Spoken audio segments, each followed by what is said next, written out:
All right, more scheme. So what I'm going to do is I'm going to try to carry on with SICP, but then if I get stuck, I'll try and find something in Simply Scheme to work on. Simply Scheme's like kind of like SICP easy mode. And if I keep getting stuck, then I'll just shift gears to Simply Scheme and work on that for a while.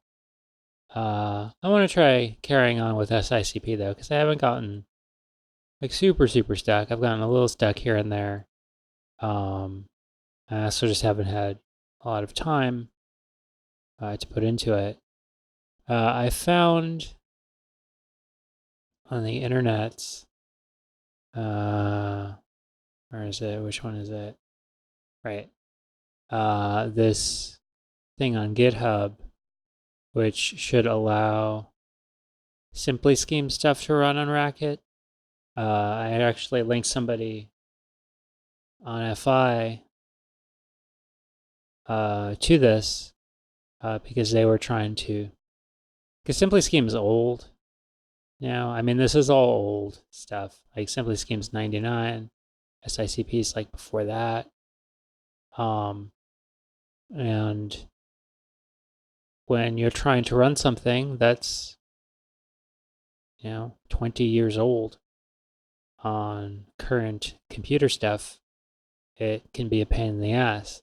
And it's a bigger pain in the ass when you're like a noob and you don't know like standard troubleshooting stuff, or you just kind of want to jump in. You're like, oh, that sounds cool, that sounds fun, let me try and jump in. And then you hit the setup swamp, and like all your energy is like going into just trying to get this stuff set up, which I talked about some on my other video with the Ruby on Rails stuff.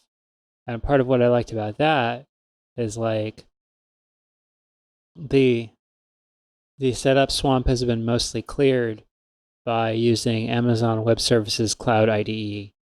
So basically, there's like everything not 100% works as it should all the time, but like 98% works. And it's a big difference if it like 98% works and you've got to do a tiny bit of troubleshooting every now and then, versus it works like where you can't even get it working at all, or then you think you've got it working and then it's only half working and lots of stuff is still breaking and it's just like a whole nightmare. So, but yeah, somebody uploaded this file on GitHub that you can use for your like definitions file, and then it should allow Simply Scheme exercises to run. And for SICP, I've just been using this little declaration here in Dr. Racket, and that's worked fine. So I left off, I'd done exercise 1.8, so I'll carry on from there. So the first thing they're saying here is that square root iter, which is back over here, is recursive, and it's defined in terms of itself. The idea of being able to define a procedure in terms of itself may be disturbing. I'm not disturbed. I'm okay with it. I was like super confused the first time I learned about that idea, for sure. But once I understood it, it was okay. And that was a while ago. So I took like a Python online course. So observe that the problem of computing square roots breaks up naturally into a number of subproblems. How to tell whether a guess is good enough, how to improve a guess, and so on. Each of these tasks is accomplished by a separate procedure. The entire square root program can be viewed as a cluster of procedures that mirrors the decomposition of the problem into subproblems. So square root iter good enough. Yeah. The importance of this decomposition strategy is not simply that one is dividing the program into parts. After all, we could take any large program and divide it into parts. The first 10 lines, the next 10 lines, yeah. It's not about just like arbitrarily breaking it up. Rather, it is crucial that each procedure accomplish an identifiable task that can be used as a module in defining other procedures. Right, because like you want to be able to think about what it's doing, both, so you can it helps to be able to do it at all. It helps if you know what you're doing. Like you might be able to like if you have some vague understanding, you might be able to like grope your way to a solution slowly. But like it's a lot better if you know what all the parts are doing at some level. You don't have to know all the super fine details, but like like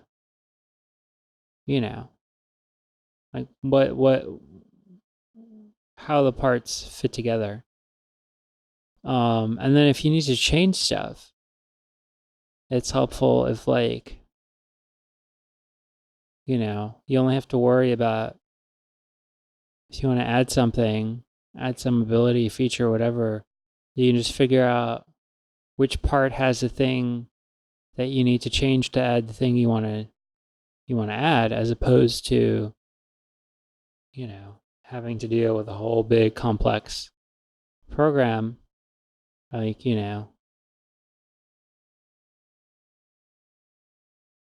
like you can imagine a program that's not broken up into procedures, but it's just like one big, long, disorganized mess.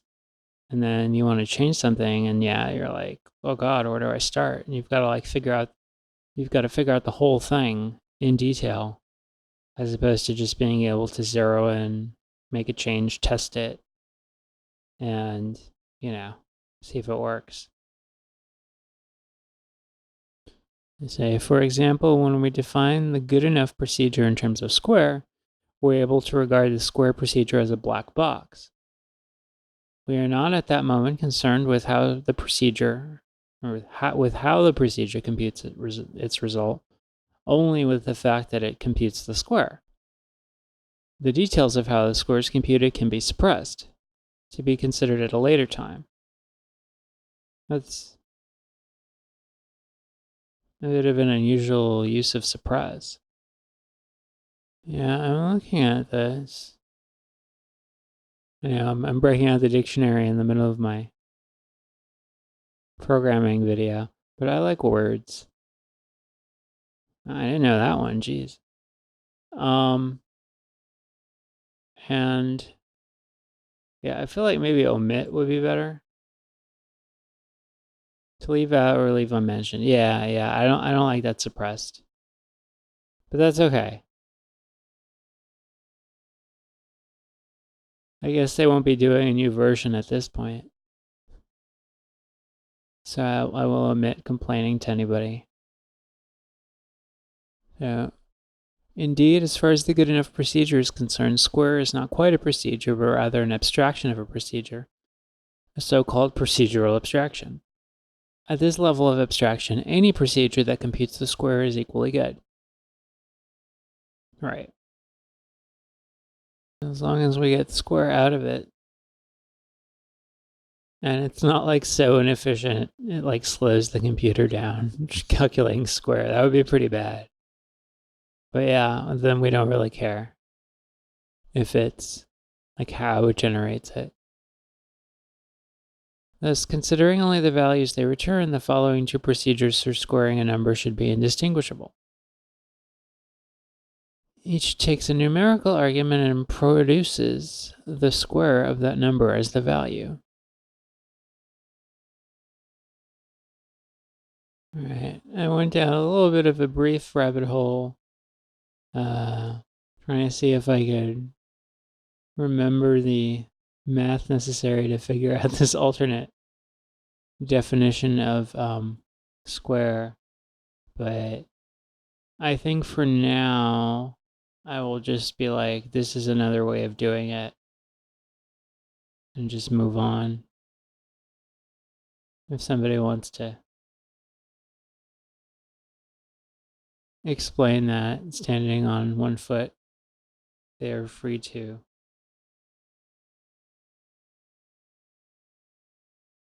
So you can't follow. You should follow some of the rabbit holes, but you can't follow all of them. And I'm already trying to do a lot. Like I'm doing Ruby on Rails and SICP and simply scheme too. So like like the Git rabbit hole. I hope I'm saying that right. Git. It could be like JIT. But the Git rabbit hole that I went down in my previous Rails video, that was like more topical because it was like directly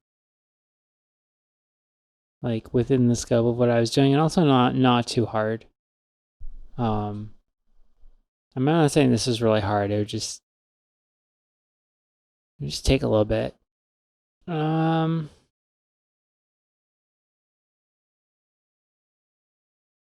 So a procedure definition should be able to suppress detail. The users of the procedure may not have written the procedure themselves, but may have obtained it from another programmer as a black box. A user should not need to know how the procedure is implemented in order to use it. One detail of a procedure's implementation that should not matter to the user of the procedure is the implementer's choice of names for the procedure's formal parameters. Thus, the following procedures should not be distinguishable. Using X, using Y. This principle that the meaning of a procedure should be independent of the parameter names used by its author seems on the surface to be self-evident, but its consequences are profound. Really? That's interesting. Let's see why. The simplest consequence is that the parameter names of a procedure must be local to the body of the procedure. For example, we use square in the definition of good enough in our square root procedure. Good enough, guess X, square guess. Yeah. The intention of the author of good enough is to determine if the square of the first argument is within a given tolerance of the second argument. We see that the author of good enough used the name guess to refer to the first argument of X, or to the first argument, and X to refer to the second argument. The argument of square is guess. Yep. If the author of square used X as above to refer to that argument, meaning this one, we see that the X in good enough must be a different X than the one in square. All right, so there's a part of this I don't really understand. So the argument of square is guess. If the author of square used X as above to refer to that argument, we see that the X in good enough must be a different X than the one in square. So is this just saying, it says writing the procedure square must not affect the value of X that is used by good enough, because the value of X may be needed by good enough after square is done computing. This is just saying that stuff that, like if you do something to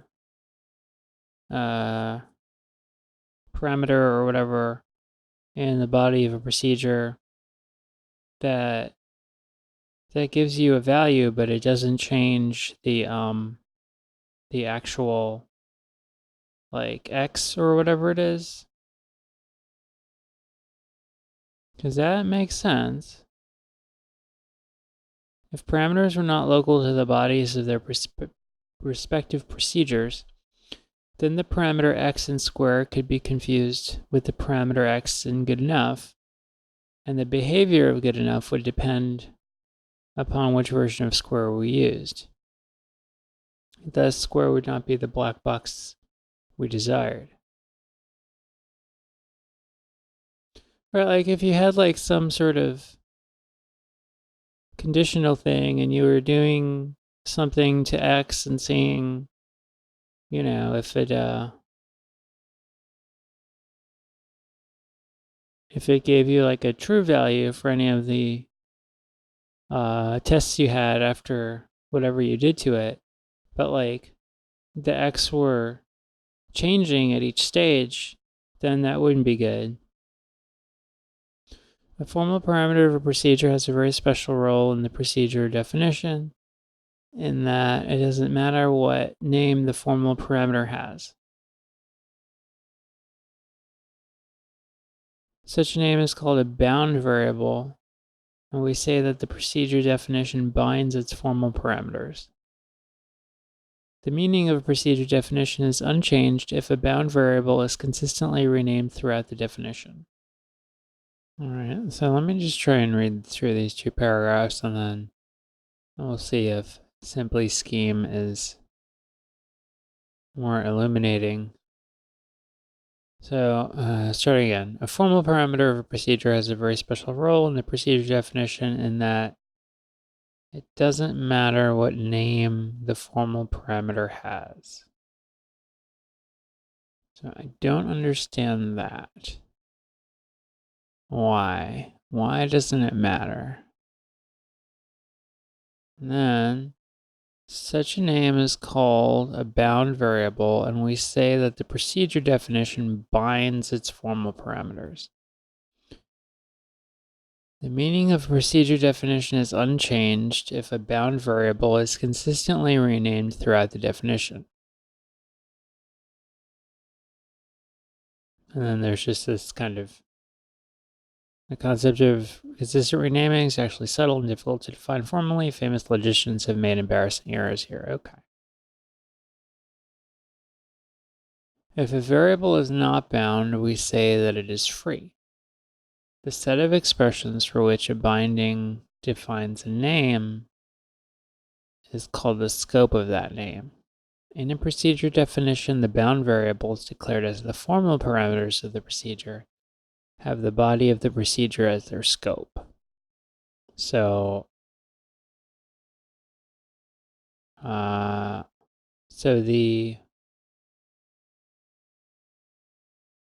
basically the scope of the formal parameter binding is the body of the procedure. I think I understand that part. In the definition of good enough above, guess and X are bound variables, but less than, minus, absolute, and square are free. So that's confusing because I wasn't thinking of these as variables.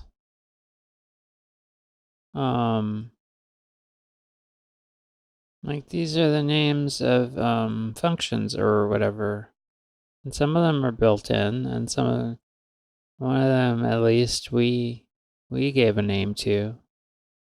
But yeah, so I don't understand that. The meaning of good enough should be independent of the names we choose for guess and X.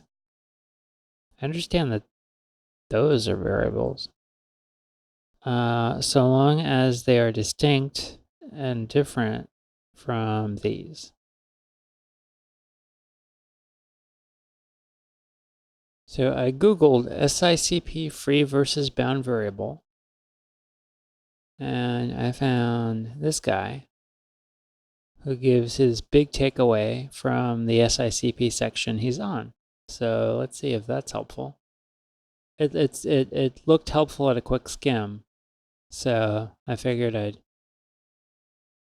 turn the recording back on before I actually got into it. So, procedures or functions or methods let us abstract our code. Abstraction is about dividing our program into identifiable tasks that can be reused in the construction of other identifiable tasks in our program, which can in turn be used to construct more complex identifiable tasks, etc.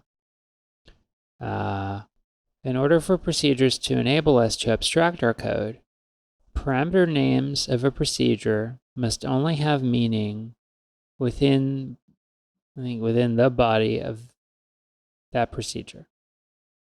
To see this, suppose the opposite is true. Suppose, in other words, that parameter names of a procedure can have meaning outside the body of the procedure. If that's the case, then the following code is problematic.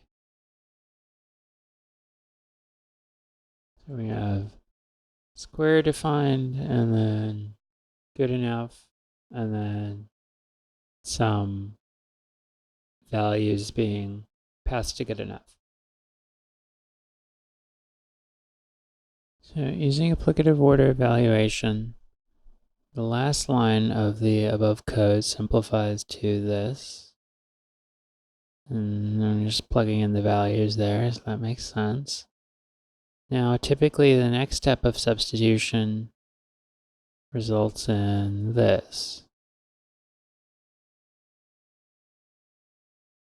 Right, so yeah, squaring 1 is going to be 1 times 1. However, so let's see if this clarifies things. This is going to be the key.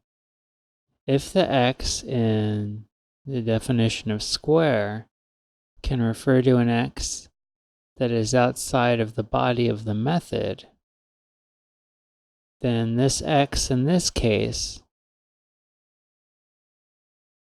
meaning, so he's talking about the square in x. So if x in the definition of square can refer to an x that is outside of the body of the method, then this x in the definition of square could refer to the value passed in as the parameter named x for the good enough procedure call.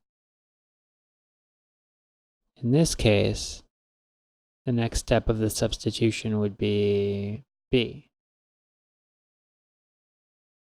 Okay, so I think after looking at this for a minute, the light in my brain slowly flickered on. The hardest stuff to see is often, or you don't even, like, you're just totally blind to the issue until somebody pointed it out, and then you're like, what are you talking about? Okay, let me see if I can muddle through an explanation here, actually. Okay, so within a square, x has meaning. The x is the value you give it, and then it does stuff with the x, and it spits out a value. So you give it 5, and it says, okay, I'm going to take a 5, I'm going to take another 5, and I'm going to multiply them. And so I'm going to get 25, right? Now, that meaning, that like association of x within this, that's sort of siloed within the square definition. And so what SICP was talking about, and what this dude's webpage, Philosophical Hacker, is talking about, is what if it wasn't siloed? What if parameter names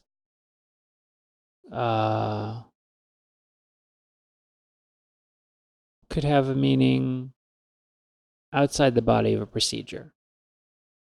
So think about this procedure here. What do we want to happen?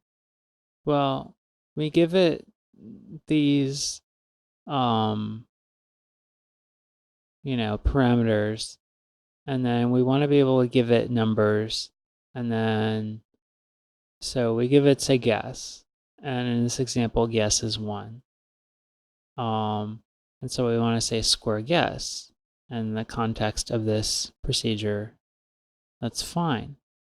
And and then square guess is going to run, and it's going to kind of translate this guess into its internal naming thing, where it's going to be X, and it's going to take guess, turn it into its little local X, and then do its square stuff on the guess. But if parameter names of procedure could have meaning outside the procedure, what could happen is, so you give it the same procedure, but then, so you get down to the square, and then, okay, you give it this number, and it's like, wait a second. So I've got square X, but there's an X here. So I'll just use that. Because that's already X, right? So instead of squaring 1, you square 2, which is not what you wanted to do. And so this gets to what SICP was talking about.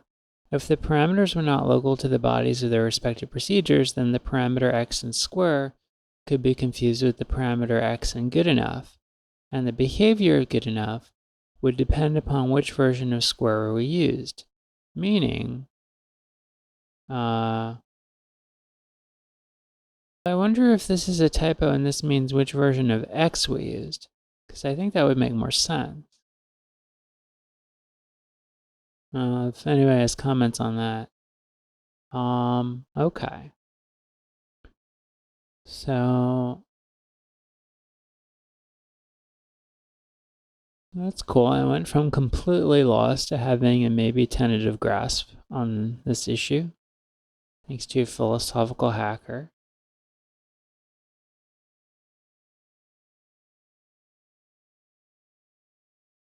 Right, so if the X in defined square can refer to an X that is outside the body of the method, then this X in this case could refer to the value passed in as the parameter named X for the good enough procedure call, right?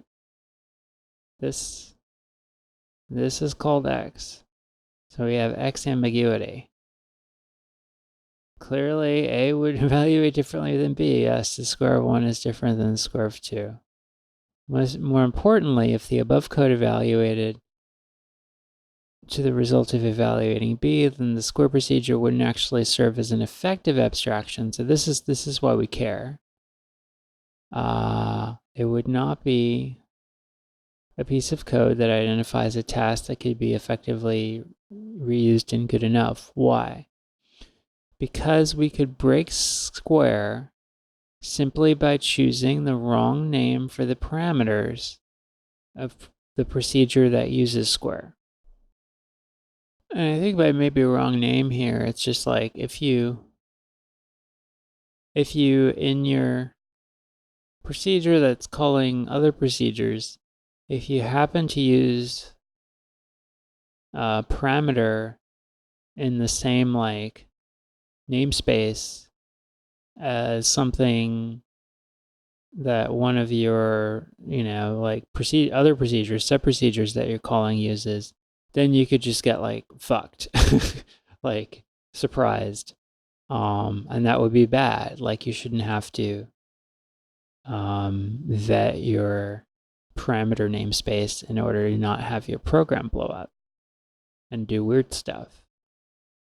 So, because parameters or procedures only have meaning within the body of a procedure, they are said to be bound variables.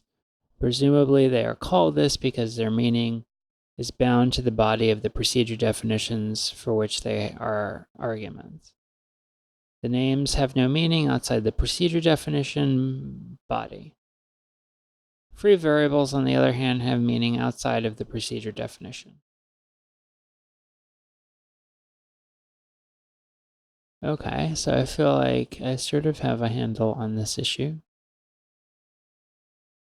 Thanks, Matt Dupree.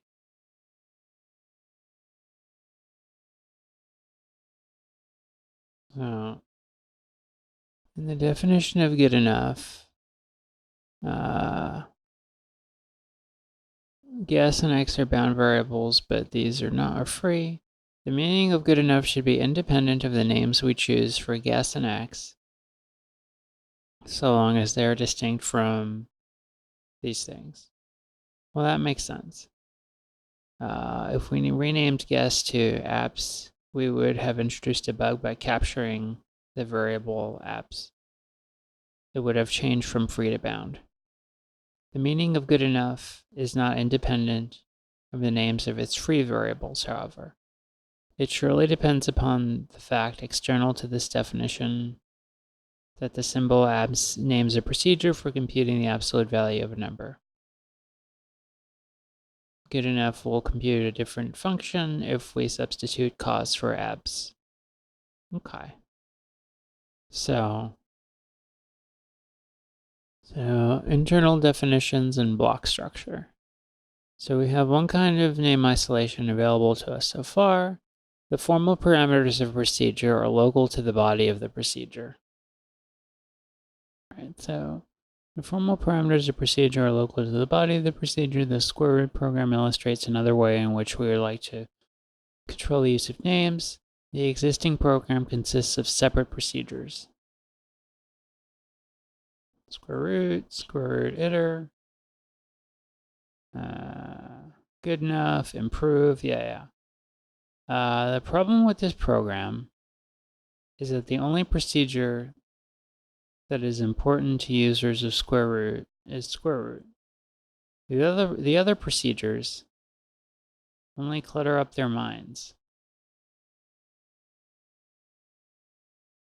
They may not define any other procedure called good enough as part of another program to work together with the square root program because square root needs it. The problem is especially severe in the construction of large systems by many separate programmers. For example, in the construction of a large library of numerical procedures, many numerical functions are computed as successive approximations, and thus might have procedures named good enough and improve as auxiliary procedures. We would like to localize the subprocedures, hiding them inside square root, so that square root could coexist with other successive approximations, each having its own private good enough procedure. To make that possible, we allow a procedure to have internal definitions that are local to that procedure. So instead of a bunch of separate procedures, everything gets nested under square root.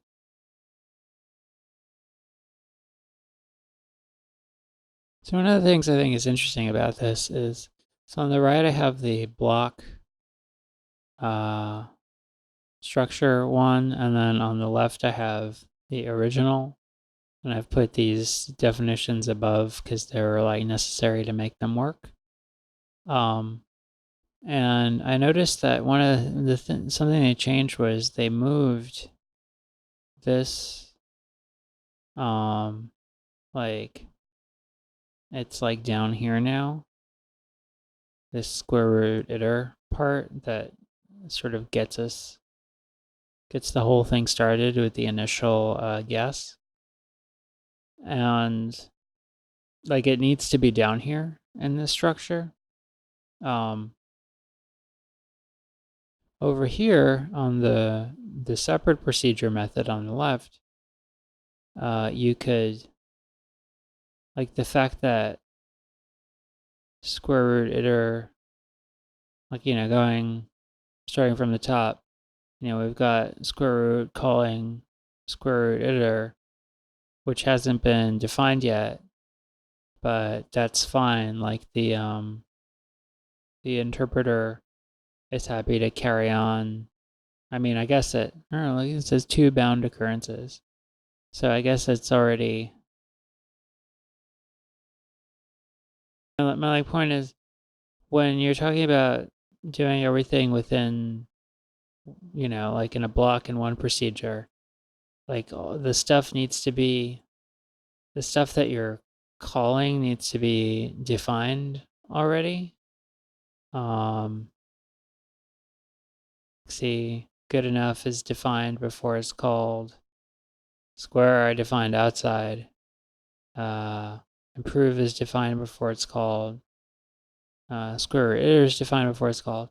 If you move this up here, and I tried it already, if you like put it up there, you get an error. Whereas here, that was fine. So I just thought that was interesting. Notable difference. So, such nesting of definitions, called block structure, is basically the right solution to the simplest name packaging problem. But there is a better idea lurking here. In addition to internalizing the definitions of the auxiliary procedures, we can simplify them.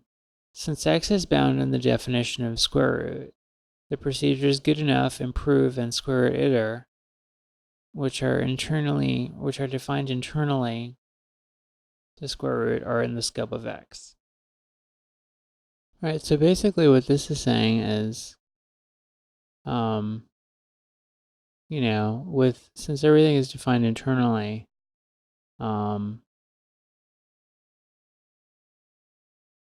within square root, you don't need to do good enough guess X, improve guess X, square root guess X, because X is going to have the, X is bound in the definition of square root. So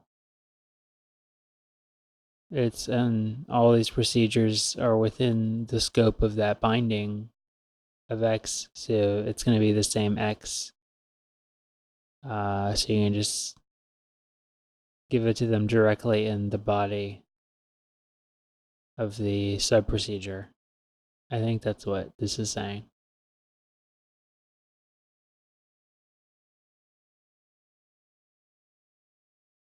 All right, 1.2. So we've now considered the elements of programming. We have used primitive arithmetic operations. We've combined these procedures, or these operations rather, and we have abstracted.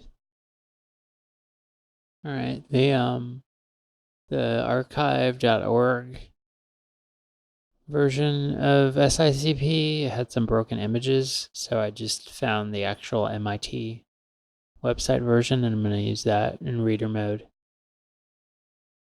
So we've now considered the elements of programming. We have used primitive arithmetic operations. We have combined these operations, and we have abstracted these composite operations by defining them as compound procedures.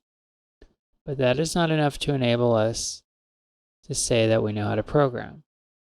Our situation is analogous to that of someone who has learned the rules for how the pieces move in chess, but knows nothing of typical openings, tactics, or strategy. Like the novice chess player, we don't yet know the common patterns of usage in the domain.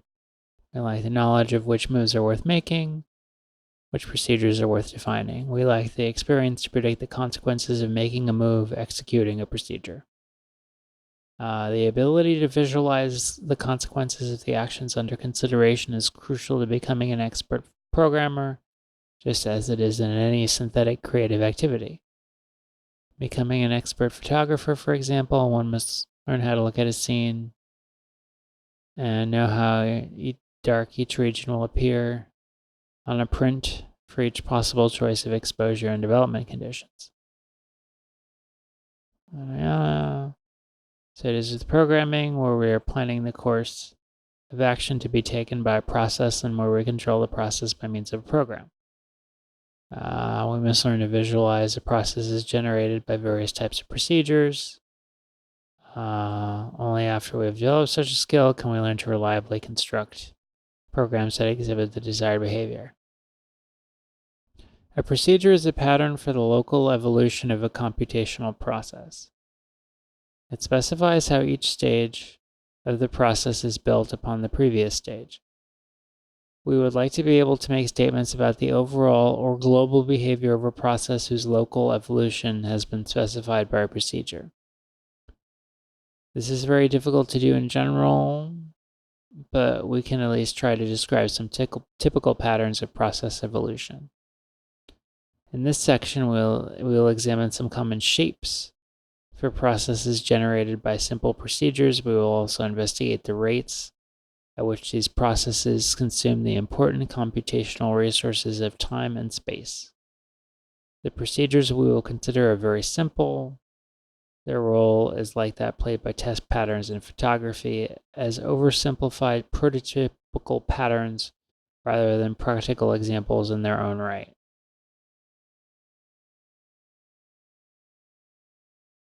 We begin by considering the factorial function. Well, I have to skip out on reader mode.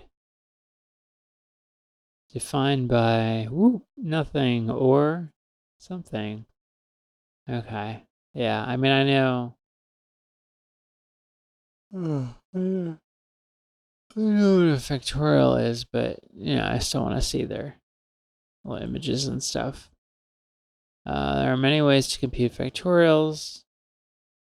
One way is to make use of the observation that n is equal to n times n minus 1 factorial, or is it n factorial is equal to n times n minus 1 factorial for any positive integer n.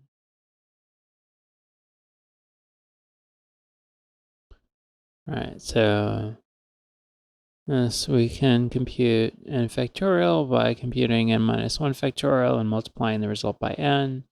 If we add the stipulation that 1 factorial is equal to 1, this observation translates directly into a procedure. And this would be the base case, so that you don't have like an infinite situation. And they're just, they're graphically showing like how recursion works here, which is good. We can use a substitution model of section 1.15 to watch this procedure in action, computing 6 as shown in figure 1.3. Now let's take a different perspective on computing factorials.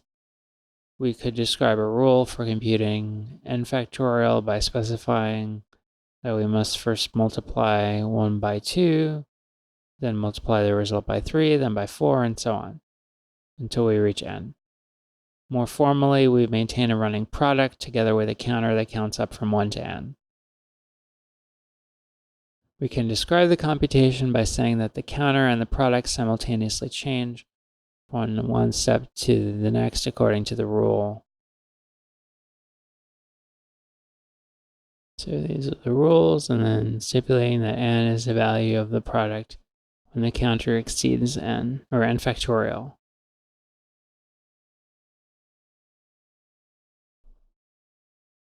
I'm actually going to call it a video here. So yeah, I'm leaving off right around figure 1.4 on chapter 1.2.